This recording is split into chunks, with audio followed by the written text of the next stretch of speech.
욥기 2장 1절에서 6절 말씀 낭독하겠습니다. 또 하루는 하나님의 아들들이 와서 여호와 앞에 서고 사탄도 그들 가운데에 와서 여호와 앞에 서니 여호와께서 사탄에게 이르시되 내가 어디서 왔느냐? 사탄이 여호와께 대답하여 이르되 땅을 두루 돌아 여기저기 다녀왔나이다. 여호와께서 사탄에게 이르시되 내가 내 종 욥을 주의하여 보았느냐? 그와 같이 온전하고 정직하여 하나님을 경외하며 악에서 떠난 자가 세상에 없느니라. 내가 나를 충동하여 까닭없이 그를 치게 하였어도 그가 여전히 자기의 온전함을 굳게 지켰느니라. 사탄이 여호와께 대답하여 이르되 가죽으로 가죽을 받고 오니 사람이 그의 모든 소유물로 자기의 생명을 받고 올지라. 이제 주의 손을 펴서 그의 뼈와 살을 치소서. 그리하시면 틀림없이 주를 향하여 욕하지 않겠나이까? 여호와께서 사탄에게 이르시되 내가 그를 내 손에 맡기노라. 다만 그의 생명은 해하지 말지니라.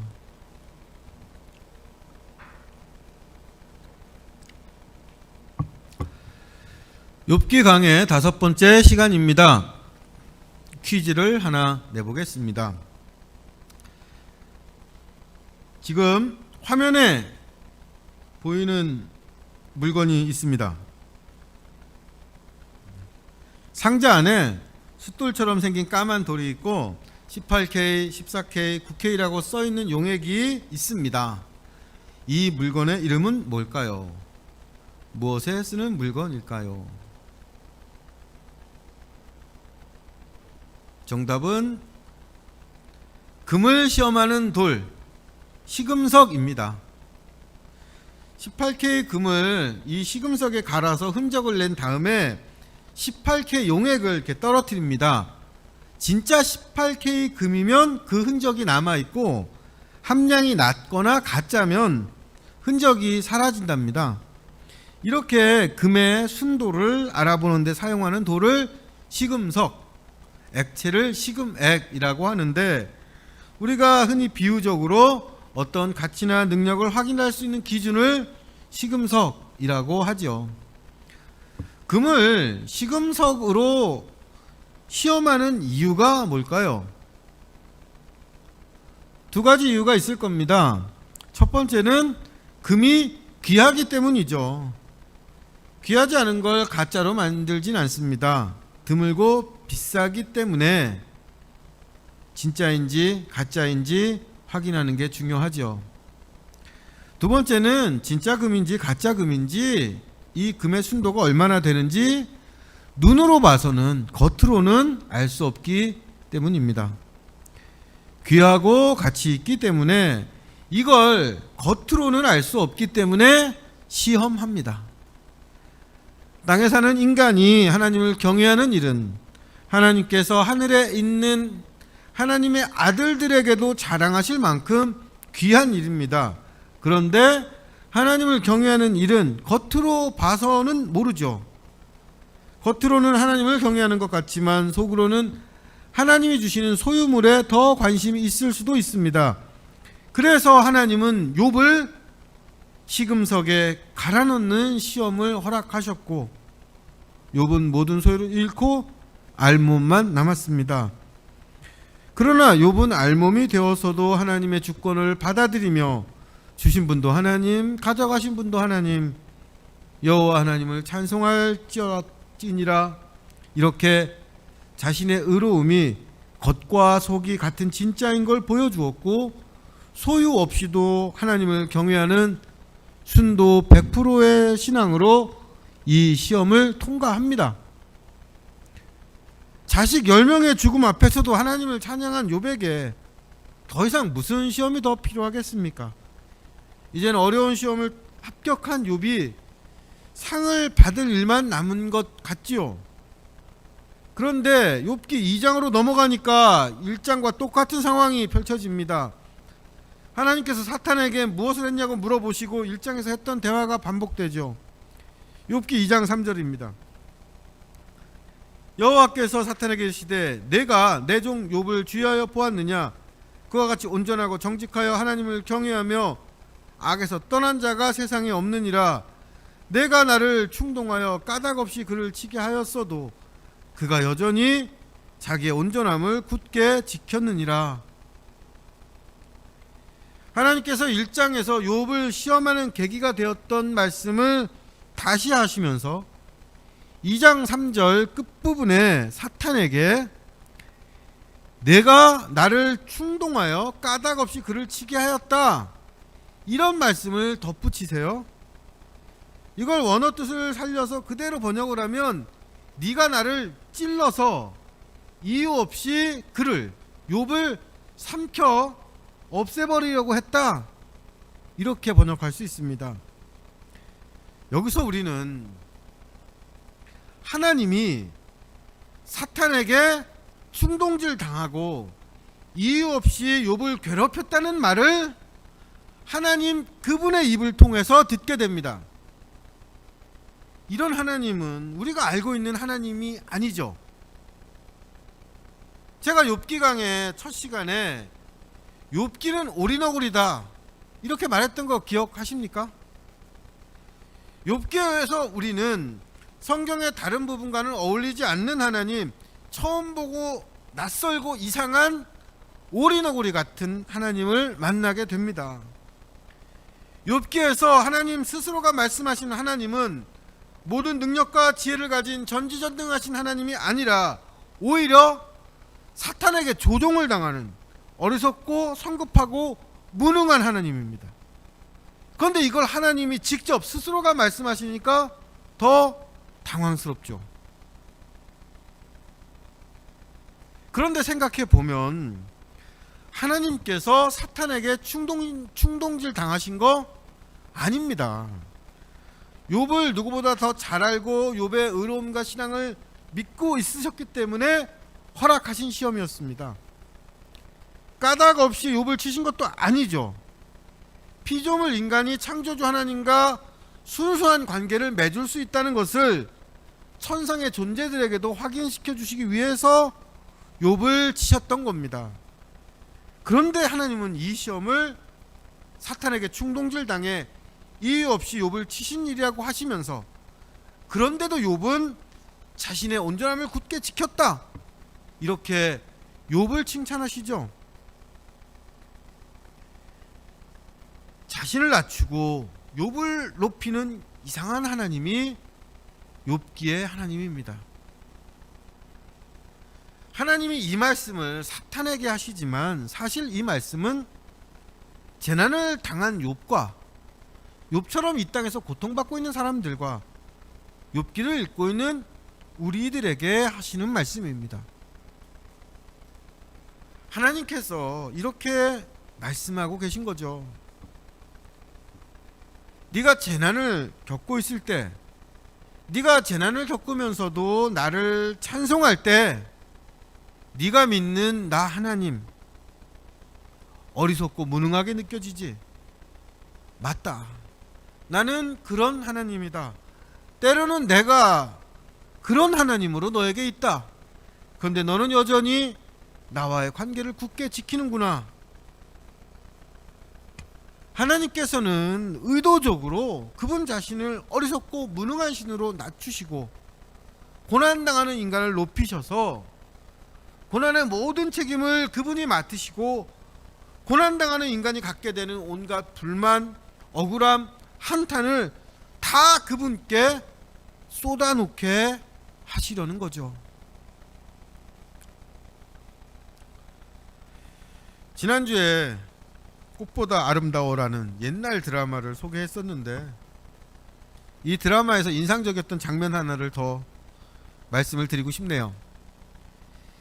이 드라마에 고두심 배우가 어머니로 나오고 배정옥 배우가 큰딸 미옥이로 나오는데, 이 큰딸 미옥이는 처자식을 버리고 바람나서 다른 살림 차린 아버지를 대신해서 대학을 중퇴하고 돈을 벌면서 가장 노릇을 했습니다. 그러다 못된 남편을 만나서 가정폭력에 시달리다 이혼을 했고 엄마와 함께 살면서 억척스럽게 시장에서 생선 장사를 하죠. 이런 그녀에게 노총각 시간 강사인 영민이란 남자가 다가왔고 둘이 사랑에 빠집니다. 하지만 이 남자 집에서 배운 것 없는 이혼녀와 아들의 결혼을 강력하게 반대하죠. 어느 날 애인의 집에 갔다가 노골적으로 무시와 멸시를 당하고 집에 돌아온 미옥이는 엄마에게 이런 원망의 말을 퍼붓습니다. 엄마는 착한 게 아니라 방관자야. 다른 엄마들 봐. 파출부를 하든 뭘 하든 죽어라 이래서 자식들 대학 보냈잖아. 땅 장사다 집 장사다 해서 어떻게든 돈 벌잖아. 그런데 엄마는 어땠어? 공장 가면 공장에서 쫓겨나고 파출부 나가면 거기서 또 쫓겨나고 덕분에 나는 대학도 못 다니고 시집 갈 때까지 갈비집에서 가위질하며 돈 벌었어. 내 또래 애들 전부 다 잘 나가는 대학생이 되고 멋진 옷을 입고 다닐 때 나는 앞치마하고 갈비집에서 일했다고. 내가 뭐가 모자라서 갈비집에서 일했어야 돼? 내가 엄마 딸이지 엄마야? 내가 왜 지금까지 엄마 생계를 책임져야 돼? 나 영민 씨 아버지 집에서 돌아올 때 그 누구보다 엄마가 미웠어. 왜 날 이렇게밖에 못 키웠어? 왜 이렇게밖에 못 키웠냐고. 왜 날 이렇게밖에 못 키웠냐. 울며 원망하는 딸에게 엄마가 말하죠. 미안해. 엄마가 모자라서 그랬어.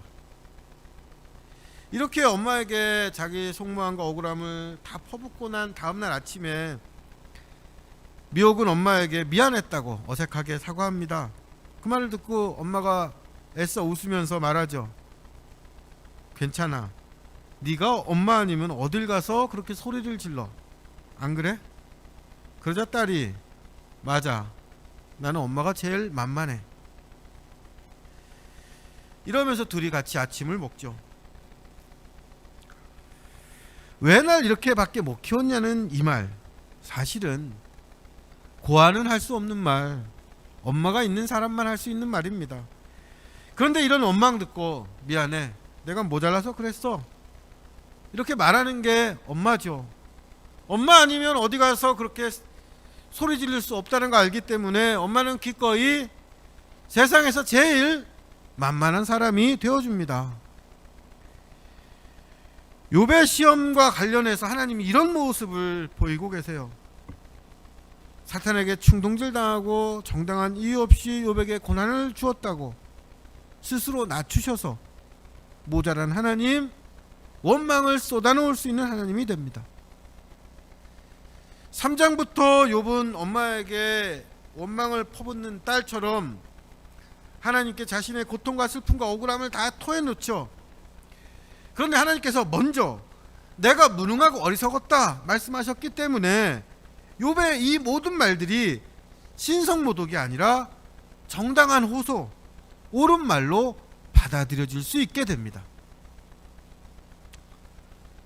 하나님의 말씀을 듣고 사탄이 말하죠. 욥기 2장 4절 5절입니다. 사탄이 여호와께 대답하여 이르되 가죽으로 가죽을 바꾸오니 사람이 그의 모든 소유물로 자기의 생명을 바꾸올지라. 이제 주의 손을 펴서 그의 뼈와 살을 치소서. 그리하시면 틀림없이 주를 향하여 욕하지 않겠나이까.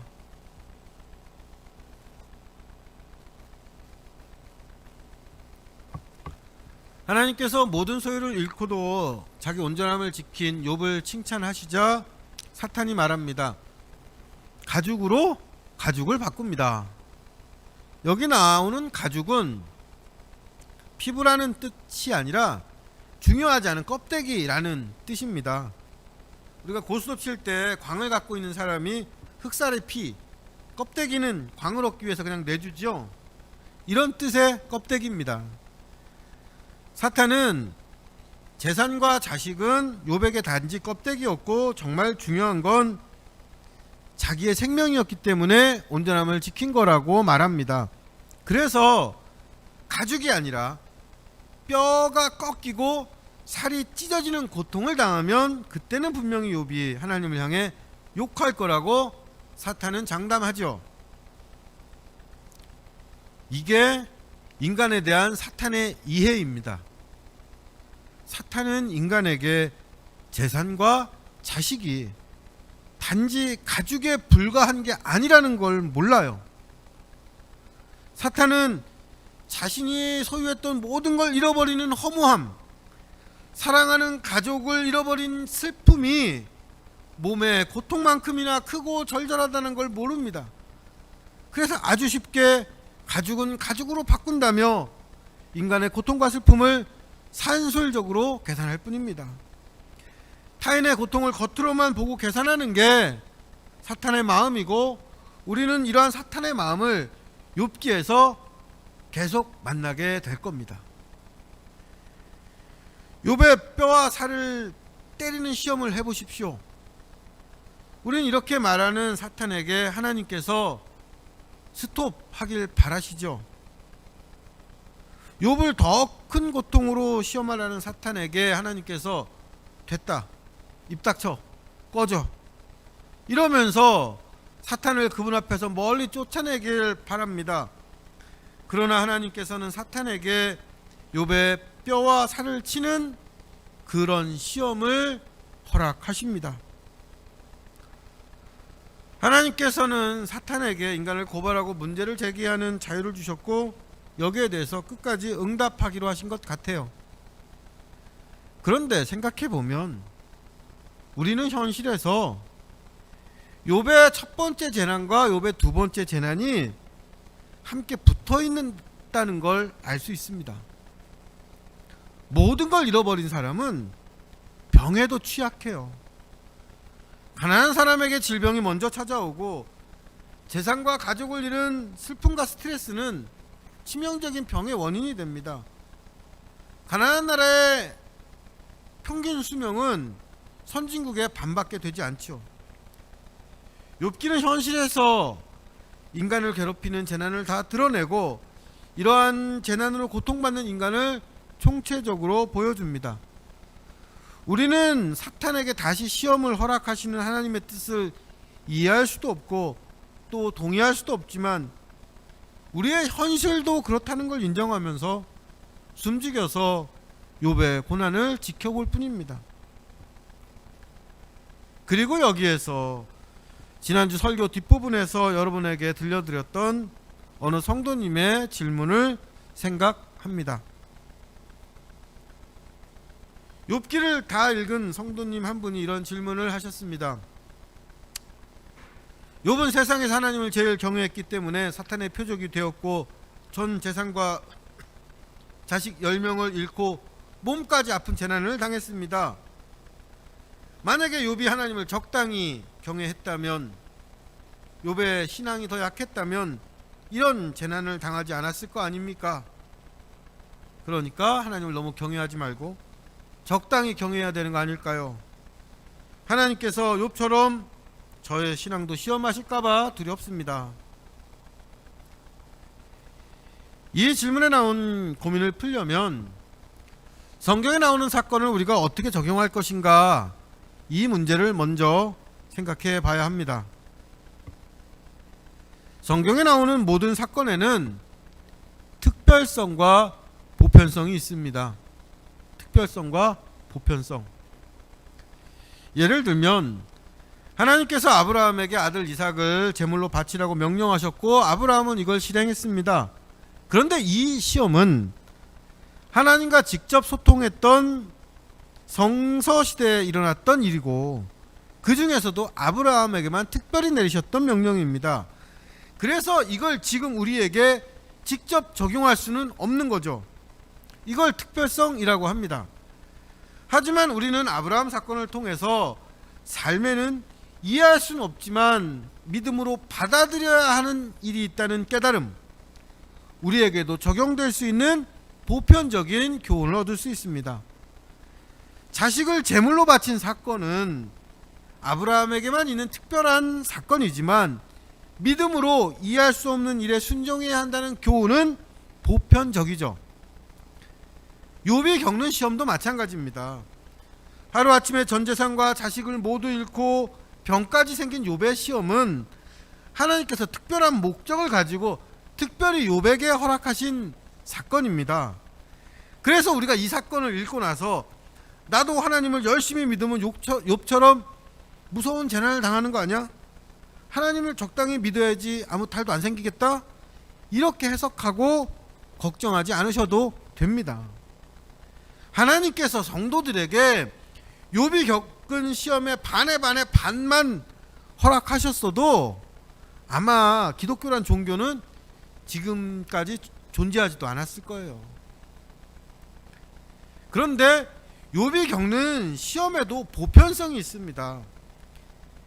이 세상에는 이유 없어 보이는 재난과 고통을 겪는 사람들이 있어요. 이건 시대를 막론하고 보편적입니다.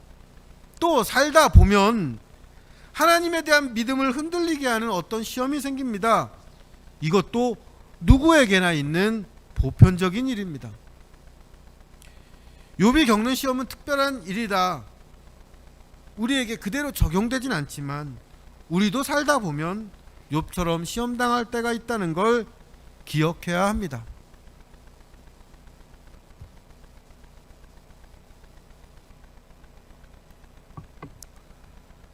욥처럼 시험 당할까봐 두렵다는 분께 제가 이런 질문을 했어요. 욥처럼 시험 당하는 게 두려우면 어느 정도 시험이면 될까요? 어느 정도 시험이면 통과할 수 있겠습니까? 원룸 전세금 500만 원 사기당하는 거? 지금 다니는 회사 부도나서 실직자가 되는 거? 아니면 가족 중에 누가 아프거나 사고가 나는 거? 어느 정도 일이면 그런 일에 상관없이 하나님을 찬양하겠습니까? 이렇게 질문을 드렸더니 뭐라고 하셨을까요? 다 싫은데요? 라고 했습니다. 맞습니다. 우린 무언가 잃고 빼앗기고 아픈 거 다 싫습니다. 그런데 이런 일이 없는 인생은 없다는 걸 우리는 또 알지요. 하나님을 믿는 사람이든 믿지 않는 사람이든 악한 사람이든 선한 사람이든 삶에는 시험이 있습니다. 문제는 이 시험이 나의 어떤 모습을 드러내는가 일 겁니다. 시험에 관한 말씀 중에 우리가 잘 아는 고린도전서 10장 13절 말씀이 있습니다. 사람이 감당할 시험 밖에는 너희가 당한 것이 없나니 오직 하나님은 미쁘사 너희가 감당하지 못할 시험당함을 허락하지 아니하시고 시험당할 즈음에 또한 피할 길을 내사 너희로 능히 감당하게 하시느니라. 이 말씀에서 이 감당한다는 말이 3번 나오죠. 앞, 중간, 뒤에. 우리말로는 감당한다는 같은 단어로 번역을 했는데 사실은 원어로 이 3단어가 다 다릅니다. 첫 번째 감당은 람바노라는 단어인데 가진다, 겪는다 라는 뜻이에요. 두 번째 감당은 두나미스라는 단어인데 할 수 있다, 가능하다 라는 뜻입니다. 세 번째 감당은 휘폴헤로라는 단어인데 견딘다, 참는다 라는 뜻이에요. 시험을 감당한다는 건 시험을 겪고 시험을 이기고 시험을 견딘다는 뜻입니다. 그리스도인 역시 다른 세상 사람들이 겪는 시험을 당합니다. 하지만 하나님은 믿을 수 있는 분이셔서 시험을 이기게 하시고 다른 길을 찾을 수 있을 때까지 견디게 하십니다. 그리스도인은 시험에서 면제야 이렇게 하지 않으시지만 그렇다고 그리스도인만 더 큰 고통스러운 시험을 받아라 이렇게 하시는 것도 아니에요. 시험이 일찍 끝나는 건 아니지만 견딜 수 있게 하십니다.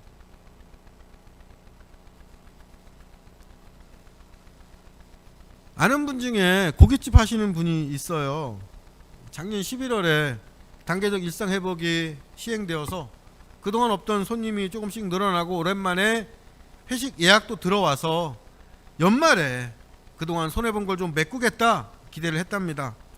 이분이 하는 고깃집은 숙성 한우 전문점인데 고기를 숙성시키려면 한 20일 정도가 필요해서 11월 말에 정말 있는 돈 없는 돈 다 끌어 모아서 몇백만 원어치 한우를 사서 숙성 창고에 넣어두고 근처 회사를 돌아다니면서 명함과 쿠폰 뿌리면서 열심히 영업해서 예약도 많이 잡아두었대요. 그런데 12월 초에 날벼락 같은 소식이 전해집니다. 다시 4인 이하 9시 영업 제한으로 거리두기가 강화된 거죠.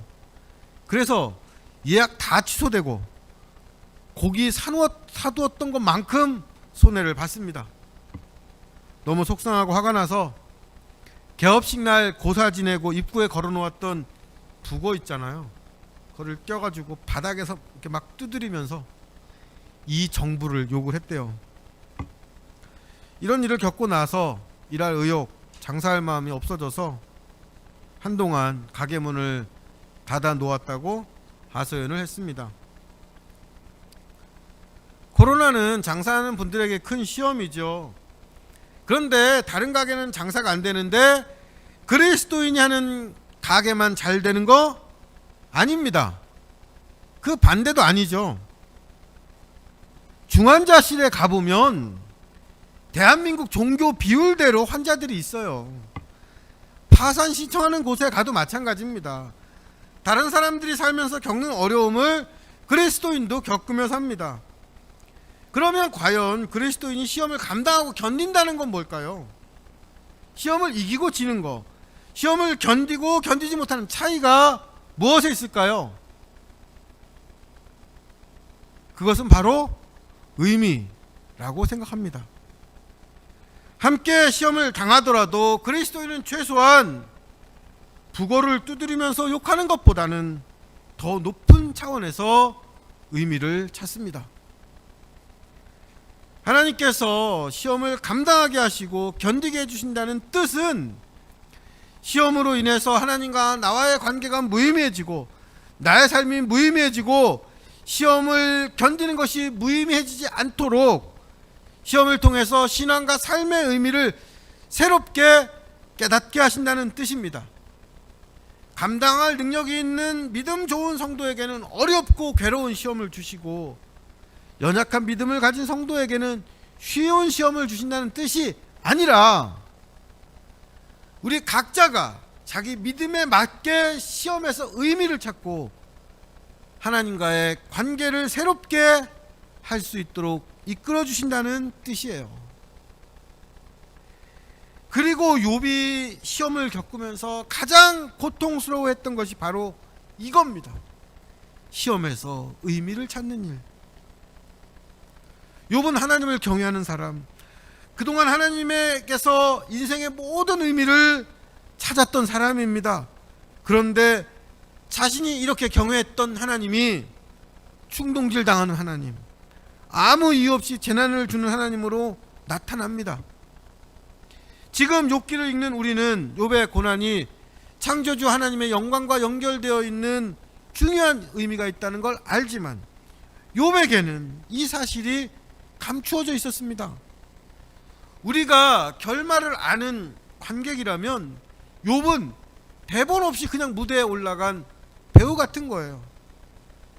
욥은 자신에게 일어난 이 참혹한 일들의 의미를 스스로 찾아야만 했고 이것이 욥의 가장 큰 고통이었죠. 사탄에게 두 번째 시험을 허락하시면서 하나님께서 마지막으로 하셨던 말씀 함께 읽어보겠습니다. 욥기 2장 6절입니다. 여호와께서 사탄에게 이르시되 내가 그를 내 손에 맡기노라. 다만 그의 생명은 해하지 말지니라. 사탄의 손에 욥의 모든 소유물을 맡겨서 욥을 알몸이 되게 하신 하나님께서 이제 욥의 몸을 사탄에게 맡기십니다. 뼈가 쑤시고 살이 타는 고통을 겪게 하시죠. 그런데 이 시험에 한 가지 단서가 있습니다. 다만 욥의 생명은 해하지 말라. 욥의 목숨은 건드리지 마라. 욥을 죽지 말게 하라는 겁니다. 그런데 욥의 목숨을 해치지 말라고 하는 건 사실은 자비가 아니에요. 이게 가장 큰 고통이고 시험의 핵심이었습니다. 사탄마저 욥의 목숨을 해치지 못하고 지켜주게 되어서 욥은 참을 수 없는 고통을 당했을 때 선택하게 되는 최후의 해결 방법, 죽음, 자살이 불가능하게 됩니다. 그래서 2장이 끝나고 3장에 들어가서 처음 만나는 욥의 말이 정말 죽고 싶은데 죽지도 못한다는 절규와 한탄이에요. 하나님은 욥에게 시험을 허락하시면서 목숨은 남겨두라고 하십니다. 이건 끝까지 살아서 시험의 의미를 찾으라는 명령이면서 사탄에게 충동질 당한 것 같은 하나님을 만났을 때 과연 어디서 신앙과 삶의 의미를 찾을 것인가, 이것을 목숨 다해 찾으라는 아주 어렵고 궁극적인 시험입니다. 그리고 욥기는 이 문제를 3장에서 37장까지 욥의 세 친구들과 욥의 말을 통해서 치열하게 고민하죠. 그리고 이때 우리가 만나는 욥의 심정과 말은 우리의 상식을 뛰어넘습니다. 우리가 앞으로 그것을 살펴보겠죠.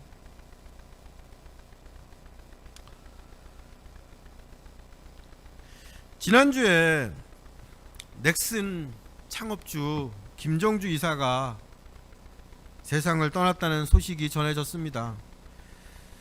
제가 나름대로 누군가의 죽음은 설교의 소재로 삼지 않는다, 이런 원칙이 있어요. 하지만 이 김정주 이사의 죽음이 저에게 너무 큰 충격과 안타까움을 주어서 이 이야기를 드립니다. 김정주 이사는 1968년생입니다. 1971년생인 저와 3살 차이가 나죠. 거의 같은 세대입니다. 일본 식민지와 6.25 전쟁을 겪으면서 세계에서 가장 가난한 나라였던 이 대한민국이 경제발전에 온 힘을 다해서 기적같은 경제성장을 이룹니다. 그리고 이 경제성장의 혜택을 처음 보게 된 사람들이 1960년대 말에서 1970년대 초에 태어난 지금의 50대들이에요. 이 세대는 한반도에서 태어난 사람들 중에서 최초로 배고픔을 모르고 자랐고, 처음으로 생존이 아니라 재미와 도전을 위해서 자기 젊음을 보낼 수 있었던 사람들이라고 합니다. 그래서 이 세대에 속한 사람들 중에 천재들, 성공한 사람들이 많이 나왔어요. 네이버의 이혜진, 카카오의 김범수, NC소프트 김택진, 그리고 넥슨의 김정주 같은 사람들입니다. 이 사람들의 도전과 성공은 저 같은 동년배들에게 부러움과 선망의 대상이었습니다. 이 사람들이 단지 돈이 많아서 부러웠던 게 아니에요. 자기가 정말 하고 싶은 일을 하고 자기 능력을 창조적으로 발휘해서 그전에는 없던 길을 만들고 그러면서 사회를 바꾸는 모습이 멋있었습니다. 그 중에서도 넥슨의 김정주 창업주가 가장 선망의 대상이었어요. 큰 성공과 수조 원의 재산에도 불구하고 검소하게 소박하게 자기의 라이프 스타일을 지켰고, 자기가 얻은 것을 사회로 환원하고 어려운 사람을 돕는 따뜻한 마음을 잃지 않는 모습이 그전의 재벌들과는 달랐습니다.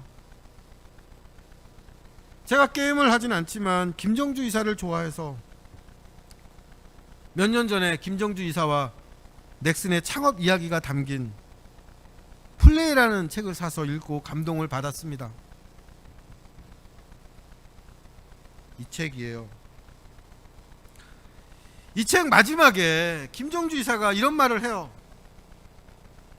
10조를 번다고 해도 제 삶은 특별히 달라질 게 없거든요. 대박 게임을 만들 때나 쪽박 게임을 만들 때나 그냥 게임이라는 어마어마한 시장에서는 영원한 승자나 패자도 없다는 생각을 해요. 그냥 열심히 기도하고 착하게 살고 빌고 살다 보면 크게 망하지는 않겠죠.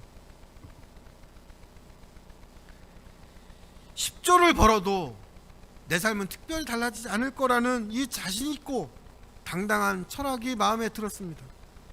그냥 열심히 기도하고 착하게 살고 빌고 살다 보면 크게 망하지 않을 거라는 이 소박하면서 따뜻하고 긍정적인 인생관이 좋았어요.